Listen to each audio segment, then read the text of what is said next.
Iberia is a peninsula in the southwest of Europe, whose people have shaped the world as we know it in more ways than you think. It's home to possibly the greatest nation to ever exist, and Portugal too, I guess. But nobody knows what Portugal looks like. I mean, even the Portuguese think they live in Spain. There's also Andorra and Gibraltar, but nobody really cares about them. The peninsula was home to many Celtic tribes, such as the Lusitanians, Celtiberians, Galeci, Astures, Celteci, and our favorite car bombers, the Vascones. The first contact with the Mediterranean world was with the Iberia Peninsula, was sought after by the Romans. But they soon found out that the tribes of this land were harder to subdue than any other, particularly one tribe that called themselves the Lusitanians, the ancestors of the cod-munching midgets, the Portuguese. Their land stretched from modern-day central Portugal to the Extremadura. The Greek geographer Strabo said this about Lusitania. And yet, the country north of the Tagus, Lusitania, is the greatest of all Iberian nations, and is the nation against which the Romans waged war for the longest times. Obviously, he said this in Greek, but you get the point.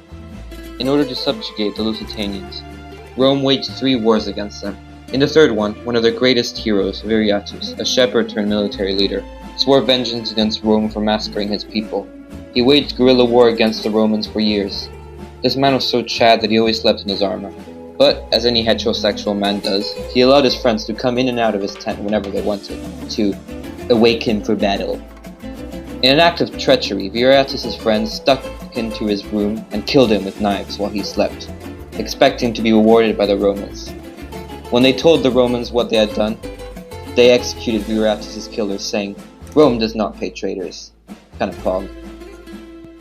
So little by little, Rome ate away the peninsula, until the last free tribe, the Vascones, ancestors of our favorite car bombers, were finally conquered. Hispania became one of the most sexy provinces in the entire empire. The Romans improved existing cities such as Elisipo, Tarraco, Tarsagunsta, Augusta Emerita, and Valetia, and reduced other native cities to mere villages. The peninsula's economy expanded under the Romans. Hispania served as a granary and major source of metals for the Roman market, and its harbors exported gold, tin, silver, lead, wool, wheat, olive oil, wine, fish, and garum, whatever that is. The Romanized Iberian populations and Iberian-born descendants of Roman colonists produced the most based Chad emperors to ever live, such as Trajan, Hadrian, and Theodosius. But all this was not to last. The Germanic barbarians from beyond the Rhine now overtook Hispania. The Suebi were the first to arrive.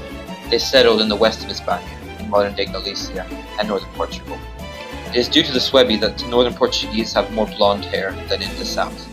So the Roman emperor wanted the Suebi to leave. So he made a rational choice and called the barbarians who had once sacked Rome, the Visigoths, to destroy the Suebi, who were burning their way across Hispania. But to nobody's surprise, they turned on the Romans and set up the kingdom of the Visigoths, which would go on to rule all of Hispania. Eventually, barbarianism was cured through the power of Christ when they converted to Christianity and their filth was washed away.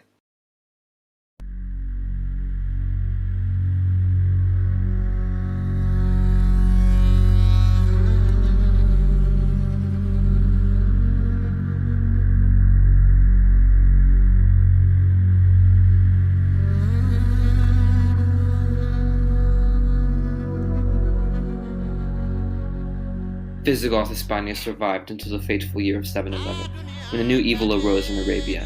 The Umayyads had swept to the Middle East and North Africa and set their evil eyes on the Visigothic kingdom. The Moor Caliph Uthman stated that the road to Constantinople was through Hispania. King Witiza of the Visigothic kingdom at this time had come down to the small case of the dead, and his son Roderick took over his father's throne, plunging the peninsula into civil war. During this war, a virgin incel cuck named Julia came over to the Moorish side of the pond and told them that Hispania was ripe for their plundering. Seeing a chance to enlarge their territory, the Moors lost no time in launching an invasion. Led by the cruel Tariq ibn Sayyad, they crossed the straits into Europe, and with a force of 12,000 he landed in the dingle of Iberia, Gibraltar. Roderick marched south to meet the Moorish commander. As the armies of the Visigoths neared Ibn Sayyad, he arose from his chair, carried by 20 Sudanese femboy virgins, and commanded his Berber armies march forth to meet the Christians.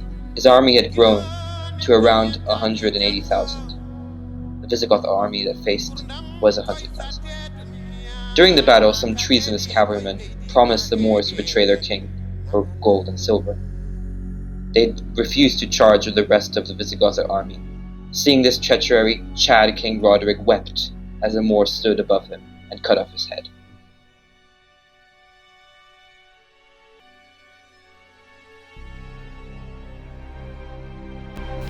With this final defeat at the Battle of Guadalete, the kingdom of the Visigoths fell in a matter of years, and became the Emirate of Al-Andalus with its capital at Cordoba. With their cities falling to the Moors, the Visigoth lords who would not accept Moorish domination fled into the hills of Cantabria, taking their wealth and soldiers with them, and forming the Kingdom of Asturias. With this safe haven came not only Christian nobility, but the Basque Celts, Calicias, and Suebi, all joined together to fight a common foe. Out of these noblemen was one man, a symbol of ferocious masculinity, a paragon of Christian virtue, rose up to fight the Berber conquerors, as did Viriatus before him, and his name was Pelagius, and he would be a man to ignite the Reconquista and the father of Spain. Nobody cares about Portugal, lol.